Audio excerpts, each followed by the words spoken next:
It says rotate device. Sorry about that, guys.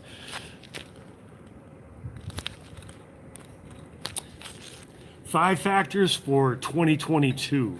What are they? Number one is Black Swan Event.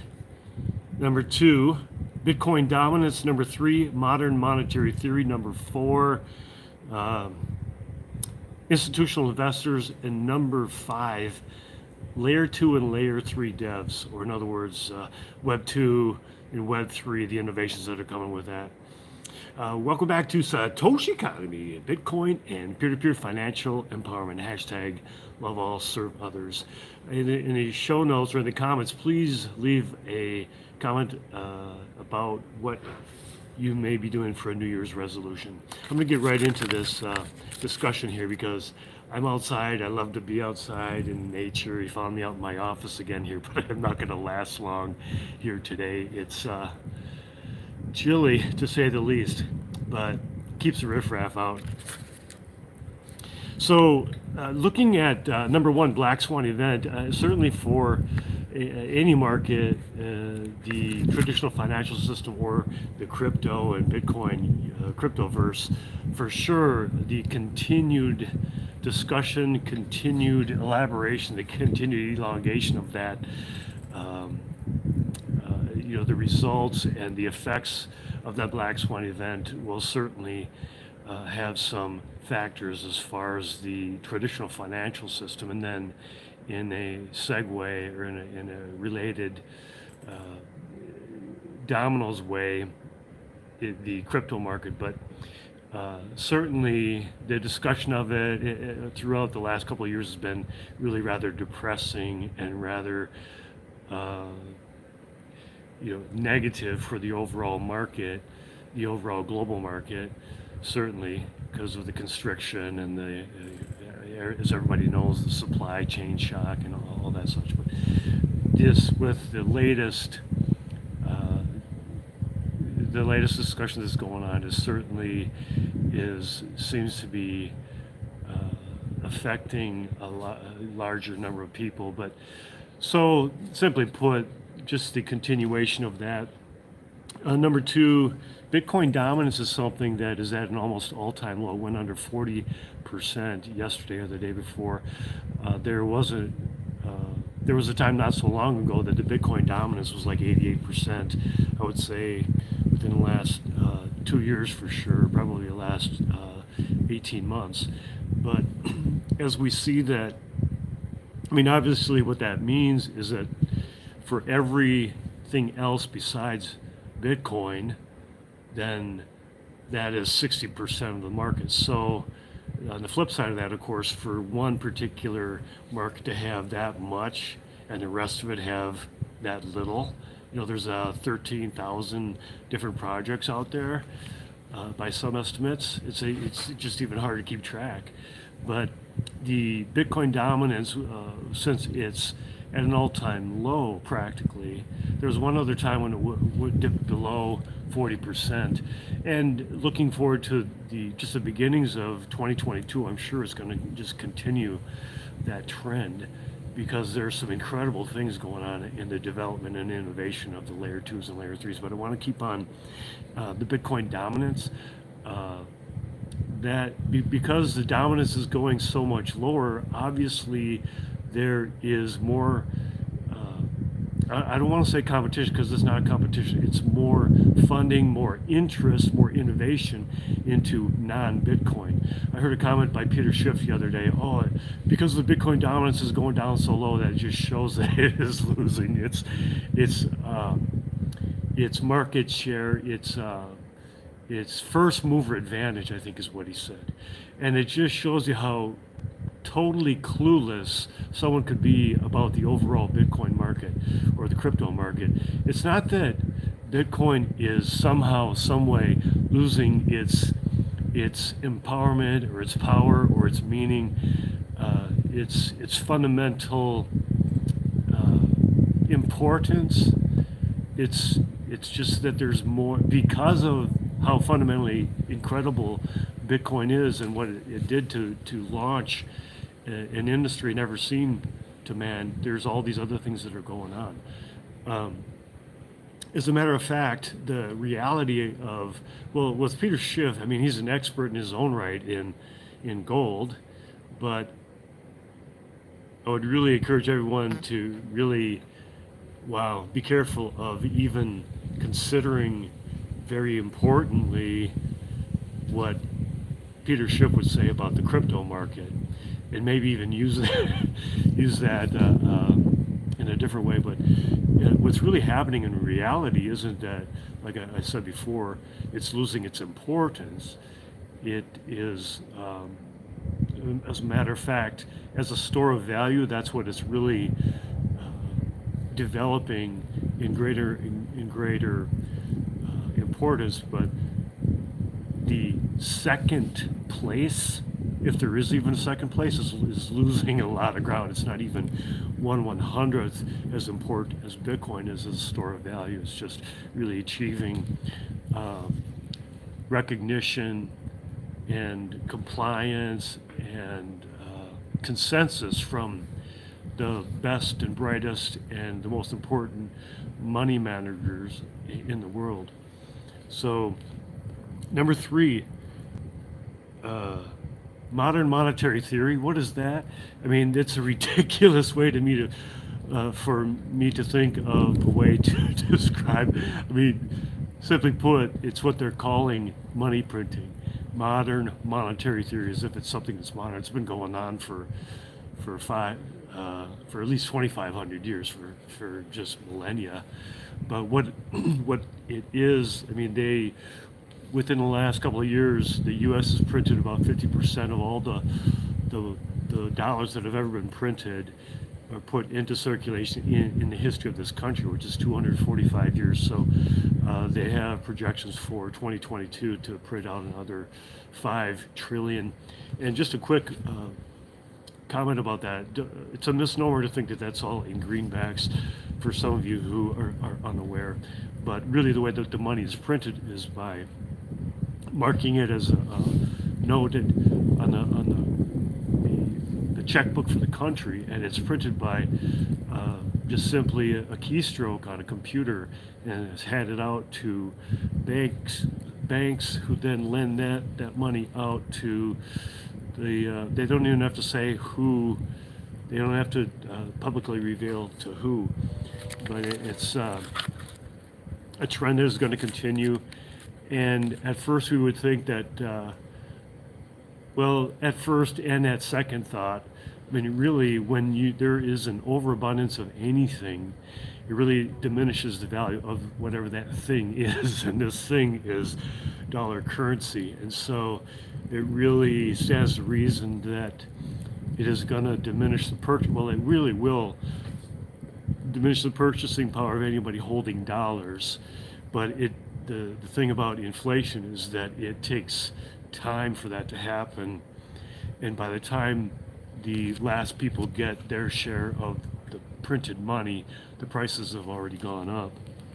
So it's something to continue to consider, certainly. Number 4, the institutional investors that really came on board is starting in Q3 of 2020. Previous to that, even in early 2020, there was very, very few corporations who had any significant amount of Bitcoin on their balance sheet. And an interesting compiler of that data is a website I've mentioned before in my videos. It's bitcointreasuries.net, and last time I checked, there was over 63 different public and privately owned companies with very significant, into the billions, as far as value as a Bitcoin asset on their balance sheets. 2021 also saw Ethereum as being more and more regarded by corporations as a store of value or as an asset type of vehicle. So the institutional investors really caused a great change in the market. I mean, previous to 2021, the 12-year, well, okay, January 3rd, 2022, Bitcoin will be what, 13 years old? But prior to 2021, the Bitcoin and crypto market was a lot more predictable in the short term because of historical analysis and charting, even though it was still, I mean, it still is pretty national. There was a guy who gained a lot of notoriety. His name was he goes by Plan B.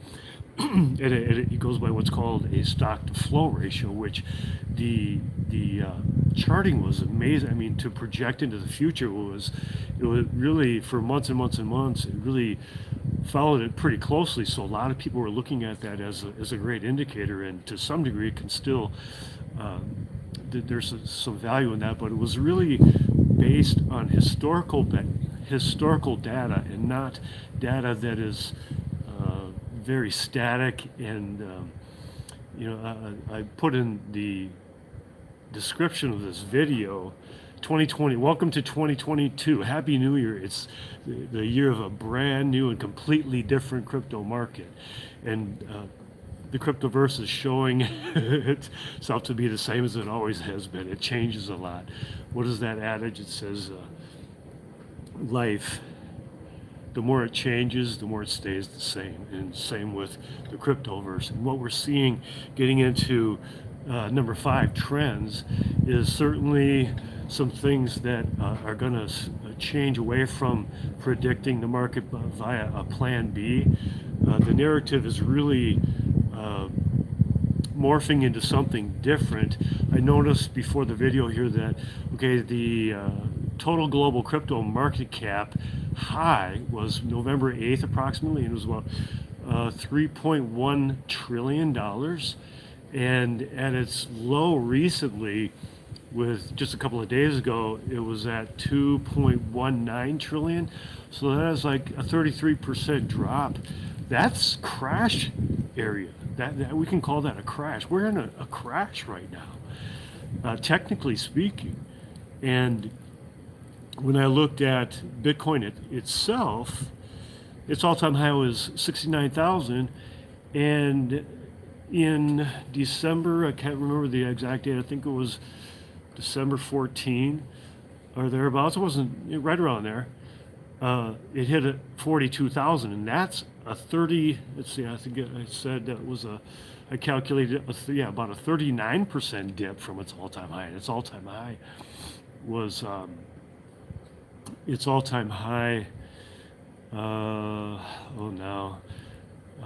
can't remember the month, but it was probably October.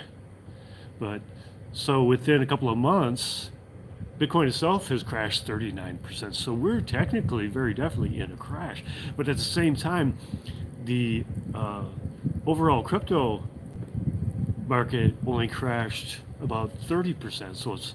So the thing that we can draw from that is that the alt market, or these, what we've seen is projects like Gala or UFO, or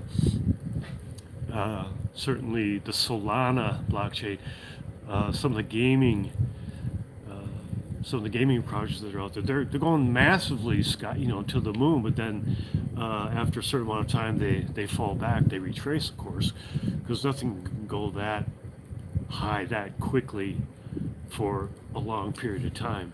But that's something that I'm talking about as far as probably the most important thing for us to be considering going into 2022 is, I mean, I got to put a shout out to Alex Lorenzo. I'm going to find a link to the video, but he did a video talking about weak hands, and it was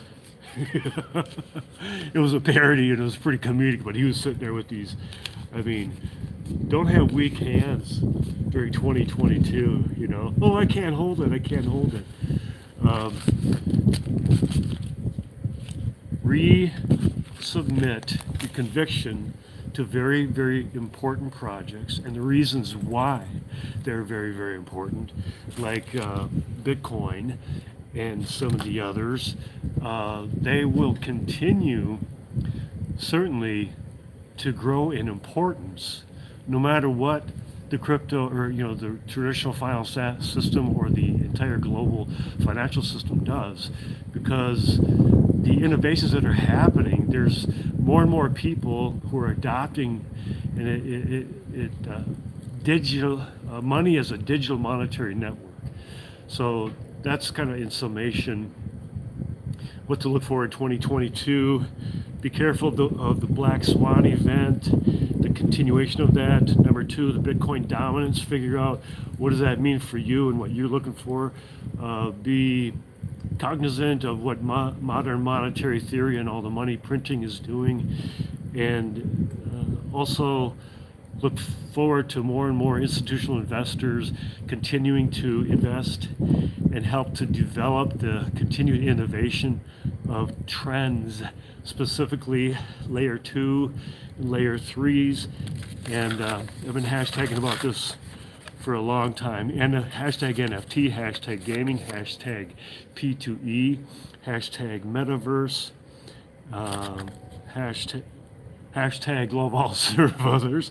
But a shout out to Alex Lorenzo, to BitBoy, Crypto Wendy O, Raul Paul, and Real Vision, Elio Trades, and Eric Crown Cryptos, and also Gerald Salente for trends in the near future.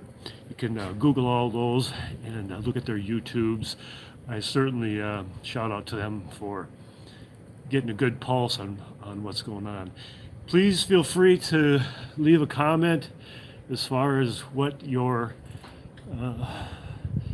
New Year resolution might be or what you're thinking of. What I'm going to be doing is doing some more videos on health.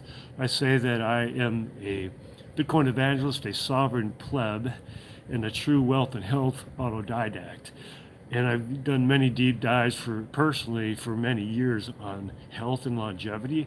So I'm going to do some more, definitely some more percentage of my videos will be talking about longevity, and what we can do is considering things that are simple and inexpensive, but very, very important and effective ways to extend our life and improve our health or maintain our health.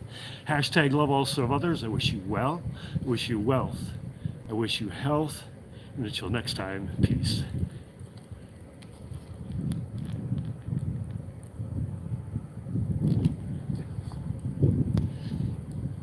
I super apologize, you guys, when it gets to this.